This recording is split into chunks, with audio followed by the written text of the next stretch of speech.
नमस्कार दर्शकों, आप सभी का बहुत बहुत स्वागत है आपके अपने प्रोग्राम स्वयं को खोजो में। और मैं हूं आपके साथ उपेंद्र कौर। दर्शकों, इस कार्यक्रम के माध्यम से हम इस बात को समझने का प्रयास कर रहे हैं कि यदि प्रभु श्री राम को वनवास न होता तो ऐसे में दिए गए श्रापों का और वरदानों का क्या होता।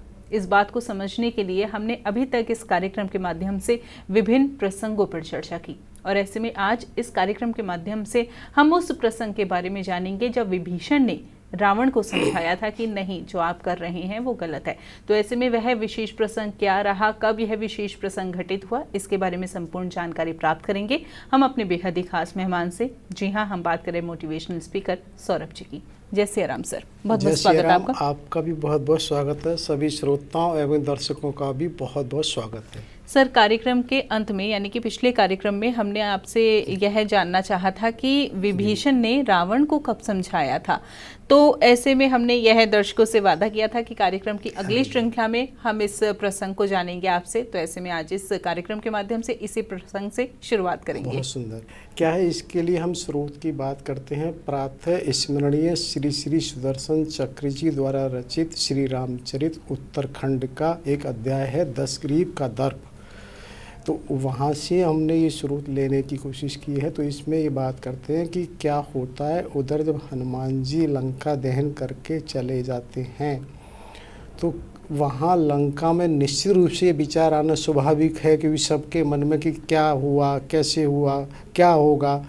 तो यहाँ ये भी आता है कि और जो मेघनाथ है वो भी खुद ये विचार कर रहा होता है, क्योंकि उसे अच्छे से मालूम है मैंने जो दिव्यास्त्र छोड़े थे उनका भी हनुमान जी पर कोई प्रभाव नहीं पड़ा था।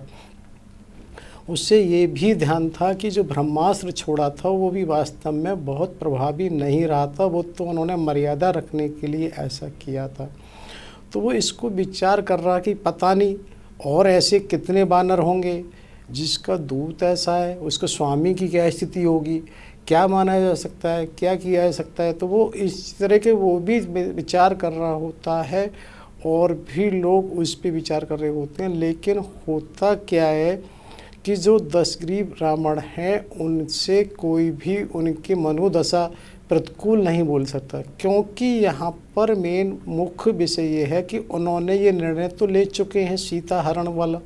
अब सीता हरण का जब निर्णय हो गया है और उसको बदला नहीं जा सकता, तो इसके अलावा विकल्प भी क्या है।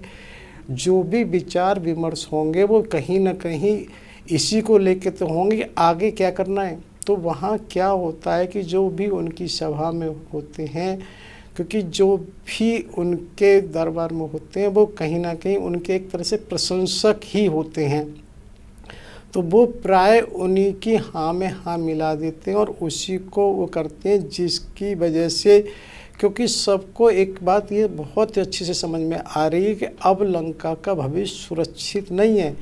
लेकिन वो जैसा कि हमने पहले भी कहा था कि वो एक तरह से राजा कहें रावण के उससे प्रेम भी करते हैं।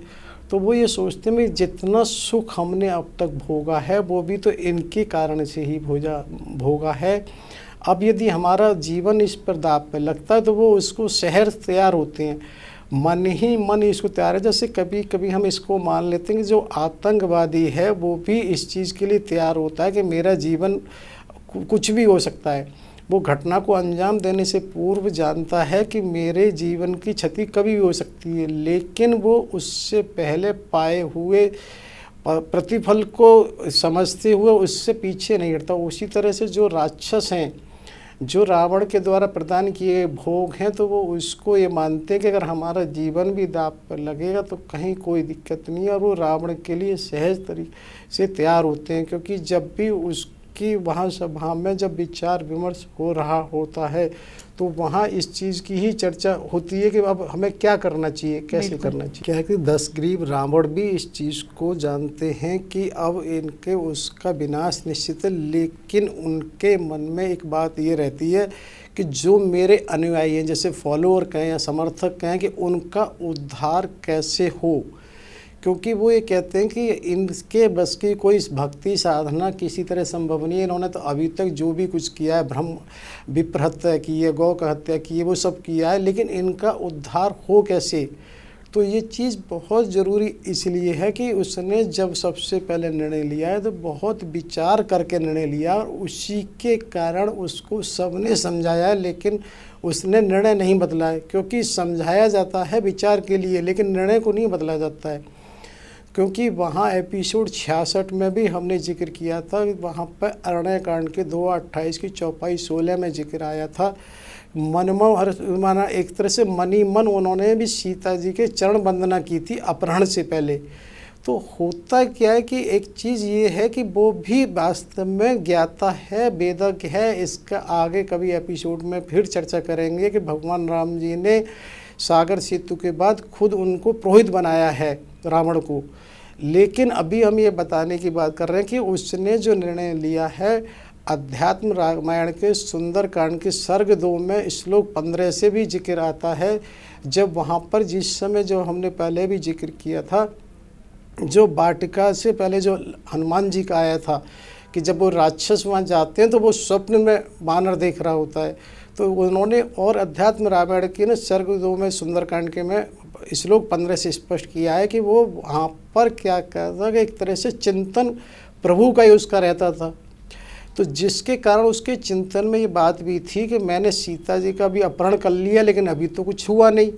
तो बताते हैं कि उसके स्वप्न में भी वानर आया था, जिसकी वजह से उसे भी ये अवगत हुआ और वो वहाँ पर वाटिका में आया था। जैसे हमने उस समय भी, अगर आपको ध्यान हो, जब उस समय भी किया था भाई आखिर रावण आया क्यों, हाँ जी, तब भी हमने इस बात पे जोर दिया कि इस समय तो उसका सोने का समय था। लेकिन क्या था कि ये अध्यात्म रामायण कांड के सुंदरकांड के सर्ग 2 के श्लोक 15 से स्पष्ट लिखा है कि उसको भी स्वप्न में वानर आया और वो वहाँ स्पष्ट करने के लिए वहाँ जाता है।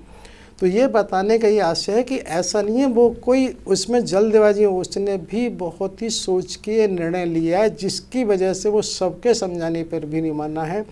उसके मन में एक ही बात है, जो भी मेरे अनुयायी हैं, मेरे जो भी हैं, इनको किसी न किसी तरह से कैसे उद्धार हो। ये तो सब भगत पूजा जो करते हैं उनका उद्धार तो होता ही है।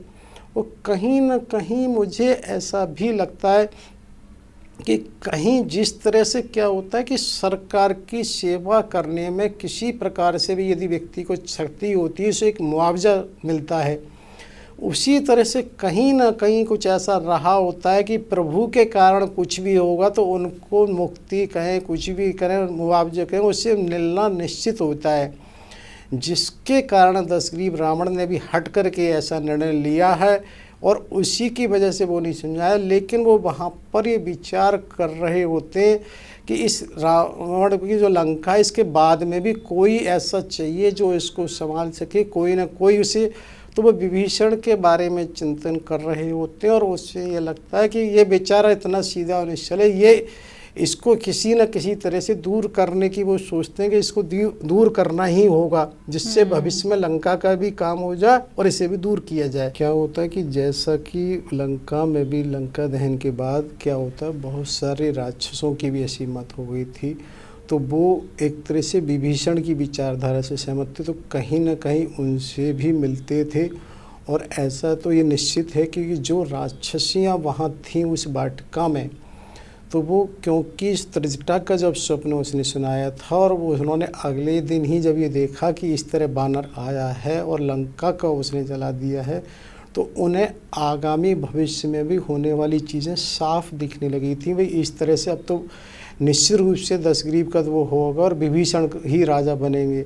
तो उसकी वजह से वो भी भयभीत रहने लगी थी। और ऐसा बताया जाता है कि उन्होंने भी माता सीता को ये कह दिया था, वो क्षमा याचना मांगनी शुरू कर दी थी, क्योंकि सबको ये स्पष्ट दिख रहा था कि ऐसा होना है। तो वहाँ उन्होंने माता सीता से एक तरह से अभय प्राप्त किया है कि अब उन्होंने ये कहा कि कल को अगर ऐसा माता सीता हो जाए तो उन्हें किसी तरह से हानि ना हो। यहाँ ये भी है कि एक तरह से उन्होंने ये भी कहा है माता सीता से कि केवल एक नाट्य के रूप में यदि कहीं संभावना होगी तो दिखाने के लिए डराने का काम जरूर रहेगा। और जिसकी वजह से स्वप्न वाली बात और लोगों तक भी कहीं ना कहीं जरूर गई होगी। तो ऐसा माना जाता है कि कुछ लोग उसमें से जो राक्षस हैं वो विभीषण से भी मिलते करते थे, वो अपनी राय उसमें वहाँ रखते थे। और इधर क्या होता है कि जो वाटिका है वो वाटिका क्योंकि पूरी तरह से क्षति हो गई है, तो वहाँ पर जो राक्षसियाँ उसके मुख उसमें थी, वो तो भयभीत हो ही गई थी। जो उसके मध्य वाले उसमें जो राक्षस थे उनको सबको मार दिया गया था। तो यहाँ ये बताने का प्रयास है कि जो वाटिका थी वो अस्त व्यस्त पूरा होने की वजह से उसको दोबारा लगाना संभव नहीं था इतनी जल्दी, और ना ही उसकी उस समय आवश्यकता थी। तो वहाँ पर ऐसा ना होने से ना कोई रक्षक ज़्यादा थे, ना ही कोई उसकी, एक तरह से उसको अनभिज्ञ कर दिया गया। तो उसकी कोई उपयोगिता ऐसी नहीं रही थी कि वहाँ से कोई उस पर ध्यान दिया जाए। एक तरह से वो इतना अनभिज्ञ होकर उसको छोड़ दिया गया था, उसके बारे में कोई सोचने की आवश्यकता ही नहीं रही। तो यहाँ ये होता क्या है कि उधर जो दशग्रीव की स्थिति जो पास में उनके वहाँ होते हैं, तो वो उस पर ही ये विचार होता है कि अब कैसे इसको आगे बढ़ाया जाए। क्या होता है कि वाटिका का तो कोई महत्व था ही नहीं, तो जो जो आवश्यक थे, जो उन्हें एक तरह से परखा या बाउंड्री के हैं, वो ही उसको निर्माण किया रहा गया, क्योंकि वो एक तरह से स्पष्ट है कि ज़्यादा महत्वपूर्ण होती है, बाउंड्री नहीं होगी। और वहाँ के ऐसा माना जाता है जो लंका के शिल्पियों, उन्होंने भी भले उसको स्वर्ण की नहीं लेकिन बहुत अच्छे से सुसज्जित कर दिया।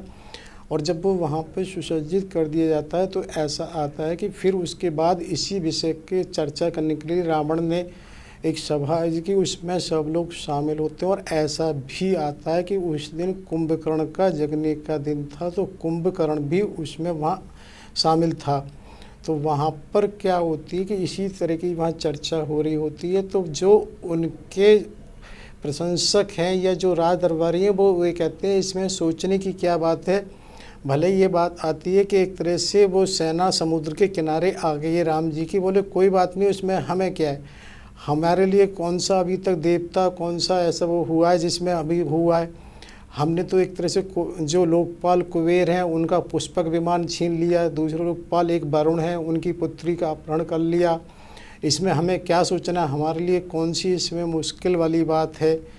तो वो एक तरह से उनके प्रशंसा में वही कर रहे होते हैं। और वहाँ पर क्या होता है कि विभीषण आते हैं और वो इस बात को रखते हैं कि जो माता सीता का अपहरण किया है उसी समय से सारी समस्याएं हैं और आपको माता सीता को लौटा देना चाहिए, और मेरा ये आशय है। तो इस बात को जब वो क्या होता है कि कुंभकर्ण भी होता है, तो जब कुंभकर्ण इस बात को सुन रहा होता है तो वो ये खुद कहता है ये हुआ तो गलत ही है, ऐसा होना ही नहीं चाहिए, ऐसा हो कैसे किया कि तुमने सीता अपहरण कर लिया। क्या निश्चित रूप से प्रभु राम नहीं रहे होंगे, नहीं उनकी उपस्थिति में तो तुम अपहरण कर ही नहीं सकते थे। यदि तुमने अपहरण कर ही लिया तो उसे पट्ट महिषी बना लो, एक तरह से अपनी प्रमुख रानी बना लो। तो वो कहता है बहुत कोशिश की है लेकिन वो किसी भी तरह से तैयार ही नहीं होती है। तो वहाँ पर उनका कोई वो कहता है कि भाई हमारे यहाँ तो कोई ऐसा उसका कोई बात ही नहीं कि बल का उपयोग मना हो, हम राक्षसों में तो हम कहाँ से ऐसे हो गए कि हम बल उपयोग नहीं कर सकते। तब वो रावण इस बात को भी कहता है कि नहीं, एक तरह से यहाँ पर अलग अलग उसमें आता है, श्री रामचरित जी की जो है उसमें पुंजक स्थला अप्सरा का नाम आता है, और अन्य वाल्मीकि वगैरह उसमें अन्य उसका नाम आता है एक तरह से रंभा का। लेकिन ये निश्चित किसी भी अप्सरा का कारण हो, उन्हें श्राप मिला था एक तरह से। यहाँ पर अगर बलात् किसी के साथ ये कुछ करेगा तो इसके सिर के टुकड़े हो जाएंगे रावण के। तो रावण की इस बात को जब वहाँ कह रहा है तो जिसकी वजह से वो नहीं हो सकता, तो वहाँ पर ये भी आता है कि जब कुंभकर्ण कहता है भाई अगर ऐसा ही कुछ है तो छल हमारे लिए तो कोई मना होता नहीं, छल से किया जा सकता है। तो छल में उनका यह आशय होता है कि राम का ही रूप रख के अगर तुम उसमें पहुँचो। तो यहाँ पर रावण खुद ये कहता है क्योंकि किसी का भी रूप आप रखोगे तो उसका चिंतन करना पड़ेगा। जैसे यदि हम नाटक में भी किसी का पार्ट अदा करते हैं तो उसके बारे में पहले विचार करते हैं, और वो इस बात को ये कहते हैं कि जैसे ही मैं राम का चिंतन करता हूँ सारी वासनाएं मेरी ख़त्म हो जाती हैं, फिर तो ये मन में विचार भी नहीं रहता कि ऐसा कुछ सोचा जाएगा। तो तुरंत तभी विभीषण कहते हैं धन्य हो राम, और कुंभकर्ण भी कहता है धन्य हो राम, बताओ जिसका केवल चिंतन ही ऐसा कर सकता है। तो यहाँ ये चीज़ देखो कितनी महत्वपूर्ण है कि दशग्रीव जैसा जो रावण है उस जैसे राक्षस को चिंतन करने से जब ऐसा हो सकता है तो जो ना मुनि और वो है वो कुछ भी हो सकता है। बिल्कुल। क्योंकि रावण तो इतना वो दिखाया राक्षस, फिर भी उसने स्वयं ये कहा है कि चिंतन करने मात्र से ही सारे विचारों की, तो वे क्या नहीं हो सकता है। राम के सुमरन राम, उससे कुछ भी हो सकता है। कुंभकर्ण भी कहता है धन्य हो राम, और वो कहता है कि काम तो तुमने बहुत बुरा किया है, लेकिन कोई बात नहीं, जो हो गया। क्योंकि वो ये जानता है कि रावण जो दशग्रीव ऐसा नहीं निर्णय को बदलेगा। तो वो ये कहता है तुम्हारे शत्रुओं को मैं सबको मार के खा जाऊंगा, मैं तुम्हारे साथ हूँ एक तरह से, तुम जाओ मनमाना भोग करो और मैं देखता हूँ।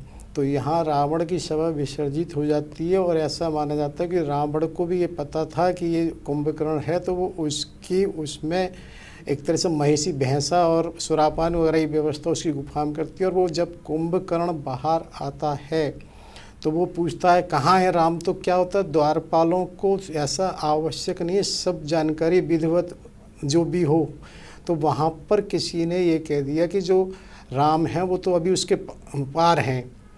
तो वो ये सोचता है उन्हें तो बहुत समय लगेगा, तब तक मैं कुछ अल्प जलपान वगैरह कर लूँ।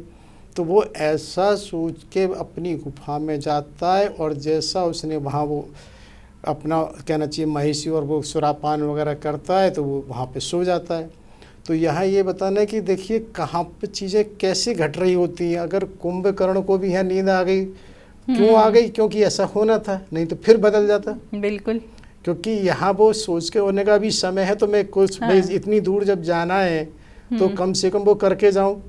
क्या होता है, कुंभकर्ण जब वो सो जाता है तो इधर जो दशग्रीव है जो अपनी सभा समाप्त करके वो अपने अंतःपुर में आता है। तो अंतःपुर में जब आता है तो मंदोदरी उनके चरणों को पकड़ लेती है। वो भी इसी बात को कहती है कि महाराज जिस दिन से ये सीता आई है उसी दिन से हमारी लंका में सब हो रहा है, तुम मेरा निवेदन स्वीकार करके उसको लौटा दो। और वो उसको कहता है अरे स्त्री इसीलिए कहा है बड़ी डरपोक होती हैं, और उसको सांत्वना दे के किसी तरह ये सांत्वना दे के उसे उठाता है कि चरणों से, नहीं तुम ऐसा मत सोचो, अभी तो मुझे इस विषय पे चर्चा करनी है। तो वो क्या करता है कि अंतःपुर के ही सभा कक्ष में जो प्रमुख उसके वो होते हैं उन्हें वहाँ बुलाता है कि मेघनाथ वगैरह जो उसके मुख्य हैं, और वहाँ चर्चा की बात हो रही होती है। तो प्रहस्त भी है, और यहाँ ये बताने का आशय है कि एक तरह से विभीषण और मालवंत को बुलाया नहीं है, लेकिन वो वहाँ पर विभीषण आते हैं। और विभीषण यहाँ भी जब वो पहुँचते हैं तो ऐसा कहा जाता है कि एक तरह से दशग्रीव या किसी ने उनको स्थान की बात नहीं की है।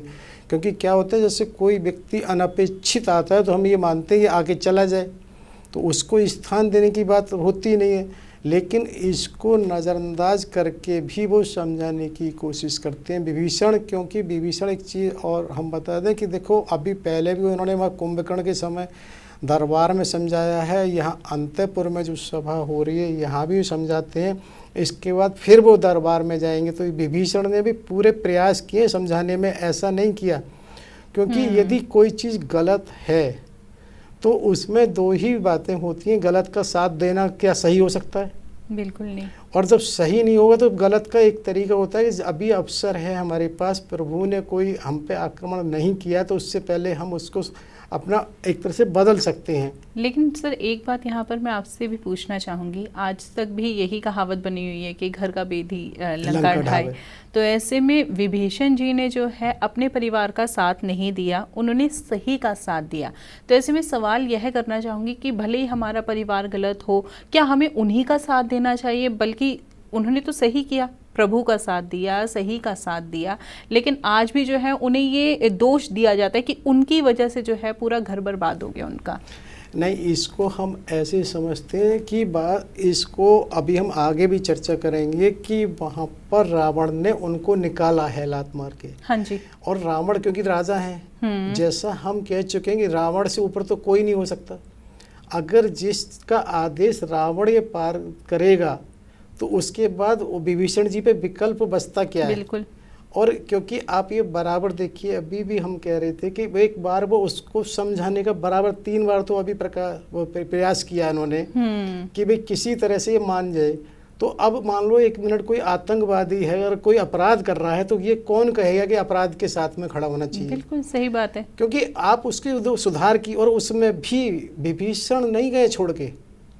आप ये देखिए, मुख्य बात इसमें ये कि अगर विभीषण अपनी तरफ से छोड़ के जाते तब तो ये होगा कि उन्होंने विश्वासघात किया है। यहाँ पर रावण ने ही उनको लात मारी थी, जिसकी वजह से जब उनको निकाल दिया तो अब उन्हें क्या विकल्प है? उनके पास तो कोई विकल्प है ही नहीं। बिल्कुल। और जब विकल्प नहीं, अगर वो प्रभु राम की शरण में जाएंगे तो पहली बात तो उनकी शरण में आप उसी कपट भाव से जा ही नहीं सकते। बिल्कुल। जैसा अभी हमने भी कहा कि जो उनका तो चिंतन मनन ही ऐसा है कि आपके मन को निर्मल कर देगा, और फिर भी वो तो पहले से प्रभु के भक्त हैं।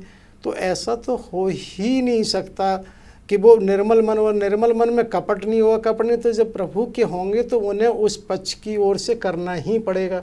अब आप बताइए किस तरह से आप ये कहेंगे विभीषण गलत हैं? बिल्कुल, ये भाई बात तो कहीं कोई विकल्प है ही नहीं, क्योंकि वो स्थिति परिस्थितियां ऐसी हो गई हैं कि विभीषण जी की आत्महत्या करते जब उन्होंने निकाल दिया तो कहाँ जाते? कहीं तो आना है, और उनको इनके अलावा कोई शरण देने वाला नहीं है। और सर, जैसा कि हमने पहले भी जाना था कि जब हनुमान जी भी लंका पहुंचे तो सिर्फ एक विभीषण जी का ही घर था जहाँ पे पूजा हो रही थी, तुलसी जी थी, जी, और अमृत वेला में वो उठे हुए थे। जी बहुत तो इसीलिए कि वो पहले से ही थे, तो वो उसके बावजूद भी उन्होंने कभी रावण को गलत सलाह नहीं दी, जिसकी वजह से रावण के वो भी एक तरह से अच्छे प्रशासक थे। रावण भी इस बात को भली भांति समझते हैं कि ये निष्कपट और निश्चल है, तो उनकी बात को महत्व देते थे, क्योंकि सही माने रावण तो युद्ध और भोगों में लगा रहता है, शहरी व्यवस्था तो विभीषण ही संभालते थे। हाँ जी। लेकिन उसके बावजूद भी ऐसा हुआ, और ये किसी भी तरह से आप ये देखिए, कौन व्यक्ति ये कहेगा कि अगर किसी ने अपराध किया तो उस अपराध की बजाय प्रायश्चित करने के, आप ठीक है कुछ मत करिए लेकिन प्रायश्चित तो करिए, ऐसा तो नहीं उस अपराधी के साथ हो जाए। और उसके बावजूद भी उस अपराधी ने ही तो उनको बाहर निकाला है। फिर कैसे हम कह सकते हैं विभीषण गलत है? बिल्कुल, जैसे कि कई माता जी की छवि थोड़ी खराब हो रखी है, वैसे विभीषण जी की भी कुछ लोग ऐसा बोलते हैं कि उनकी छवि भी ठीक नहीं है, छवि खराब करते हैं। नहीं, ठीक बात है, वो केवल इतना सीमित सोचते हैं कि उन्होंने विश्वासघात उसके साथ किया। लेकिन प्रश्न इस बात का है कि किसके साथ विश्वासघात करते? अगर क्या राम जी के साथ कर सकते थे? नहीं। और जब फिर क्या करना था, जब तुम जिसमें शामिल हो गए हो, जैसे अभी वर्तमान में भी हम विश्व में देखते हैं कि बहुत सारी फौजें एक दूसरे राज्य के लिए लड़ती हैं, राष्ट्रों में आती हैं, तो क्या उन्हें ये करना चाहिए जिस राष्ट्र के लिए आप साथ में खड़े हो तो उसी के लिए तो लड़ोगे, सही बात। उसी के तो फेवर में करोगे। तो यहाँ ये चीज़ भी महत्वपूर्ण है। क्या होता है उस सभा में जैसे विभीषण जी पहुँच जाते हैं तो वो उन्हें समझा रहे होते हैं, और इस बात को भी कहते हैं कि ये देखो कि जो इस समय एक तरह से अपशकुन की बात भी कहते हैं, कि वो कहते हैं जो अग्नि है उसमें चिंगारियाँ हो रही हैं, दूध है वो फट जाता है, दही है सड़ जाता है, जो गीध है वो बैठे नज़र आते हैं, और रात में भी ये देखा गया है कि जो उल्लू हैं। तो इस तरह के अपशकुन बताने का उनका ये आशय है कि इस तरह की जो चीज़ें हैं वो किसी मानवीय से नहीं है, तो वो इनको विशेष रूप से इसलिए कहते हैं कि ध्यान देने की, क्योंकि रावण भी इसको जानकार है, तो वो उस बात को विशेष रूप से कहते हैं कि किस तरह से क्या घटित हो रहा है उस पे दो, और मेरा ये है कि केवल जानकी के कारण ये सब हो रहा है, उसको लौटा दो तो कोई कारण ही नहीं होगा। तो वहाँ पर ये होता है ना, मालवंत जो हमने पहले कहा, मालवंत जो सचिव है वो बहुत होशियार है, तो वो भी इनकी बात का समर्थन करता है कि हाँ ये विभीषण ठीक कह रहे हैं और इनके साथ ऐसा कहना चाहिए। लेकिन क्या होता है कि वहाँ पर जो मालवंत हैं वो इस बात को जब कहते हैं तो वहाँ तुरंत रावण कहते हैं इन दोनों को किसने बुलाया है, इन दोनों को क्यों ना मेरी दृष्टि से ओझल किया जाए। क्योंकि क्या होता है जो मालवंत हैं वो इस बात को कहते हैं कि दशग्रीव ये पहली बार नहीं, हमने अपने जीवन में बहुत सारे राक्षसों का देखा, वो इस तरह के दर्प के वरदान के कारण ही उनकी क्षति होती है। हम तो ये सोच रहे थे अपने दोहित्र एक तरह से वो उनके नाना होते हैं, नाना के भाई, तो ये मानते हैं उनके संरक्षण में हमारा जीवन अच्छे से रहेगा। हमारा तो कुछ नहीं है, एक तरह से हम तो पाताल को चले जाएंगे, क्योंकि हमारे पाताल भी एक तरह से जैसे ऊपर 7 भुवन माने जाते हैं ऐसे नीचे भी 7 माने जाते हैं, कि एक तरह से रसातल, पताल, सुतल, तल, तलातल, महातल, इस तरह से इनके नाम होते हैं। तो वो पाताल की जाने की बात करते हैं। तो यहाँ पर होता क्या है, क्योंकि मालवंत तो वहाँ से हट जाते हैं, लेकिन विभीषण फिर भी बार बार पद लगाऊँ विनय करूँ 10 शीश, वो एक तरह से, क्योंकि उनका ये प्रयास होता है किसी भी तरह से रावण मान जाए, तो वो बार बार पद लगाऊँ, वो बार बार एक तरह से उनके पैर पकड़ते हैं और उनसे इस बात की प्रार्थना करते हैं कि तुम मान जाओ और माता जानकी को एक तरह से लौटा दो। क्या होता है कि मालवंत वहाँ से चले जाते हैं, विभीषण हो जाते हैं, तो वो वहाँ से उस समय रावण एक तरह से उन्हें करता है। तो क्या होता है, अभी जो बात हो रही थी ये एक तरह से उनके अंतःपुर के उसमें हो रही होती है। तो वहाँ ये कहते हैं, रावण एक तरह से आज्ञा देते हैं कि जो भी सामने सेना को तैयार कर दो और जो सामने जो राम जी की सेना है उसे मार डालने के लिए एक तरह से वो उधर होते हैं। और इसी के संदर्भ में फिर वो अपनी राजसभा में पहुंचते हैं और वहाँ पर मंत्रणा कर रहे होते हैं। और वहाँ जब मंत्रणा कर रहे होते हैं तो क्या होता है, ये उन्हें अवगत हो जाता है कि कुंभकर्ण सो चुका है और जो उनका मंत्री प्रहस्त है फिर उनको उस तरह से बुरगराता है। वो ये कहता है कि नहीं, हमें तो कोई डरने की बात ही नहीं है, हमें क्या डरना है, क्योंकि वो एक तरह से बना ही इसी नीति के कारण उनका प्रधानमंत्री बना है रावण का। तो वहाँ पर वो ये कहते हैं कि इस तरह से जो वहाँ विभीषण आते हैं, फिर क्या होता है, विभीषण फिर वहाँ आते हैं और विभीषण बार बार उनके पदों में आने के बावजूद भी, क्योंकि जबकि हमने बताया पहले भी उन राज्यसभा में, फिर वो अंतःपुर की सभा में, फिर यहाँ वो अंतिम बार आते हैं और वो ये कहते हैं कि जो जानकी हैं वही एक तरह से श्रीलंका के लिए सर्पणी हो रही हैं और उन्हें तुम विदा कर दो किसी तरह से और अपने उद्धार की बात करो। तो यहाँ पर ये बात सामने भी आती है कि क्या होता है कि कुछ ऐसे भी राक्षस हैं जो वहाँ उठ खड़े होते हैं, दुर्मुख वगैरह उनके साथ, और कि अगर तुम कहो तो अभी जाके हम उनको मारे आते हैं, तो जो राम जी की सेना के लिए हो। तो यहाँ ये महत्वपूर्ण है कि रावण भी तुरंत उसी समय उन्हें वो सशंकित देख रहा है कि ये बड़े उससे उछल रहे हैं, कहीं ऐसा तो नहीं है भागने के प्रयास कर रहे हों। तो उनके मन में भी ये बात आती है। तो यहाँ विभीषण जी ने अंतिम प्रयास तक भी ये प्रयास किया है कि रावण किसी भी तरह से मान जाए, लेकिन रावण नहीं मानता है और वो उन्हें लात मार के कहता है इनको भगा दो, मेरे यहाँ से निकल। विभीषण जी के पास कोई विकल्प ही नहीं बचा, तो वो तो प्रभु की शरण में जाएंगे ही। अब ऐसे में प्रभु की शरण में जब विभीषण जी पहुँचते हैं तब क्या होता है, हम आपसे ज़रूर जानना चाहेंगे, लेकिन कार्यक्रम की अगली श्रृंखला में। तब तक के लिए आपने अपना कीमती समय दिया, बहुत बहुत धन्यवाद। आपका भी बहुत बहुत धन्यवाद। सभी श्रोताओं एवं दर्शकों का भी बहुत बहुत धन्यवाद।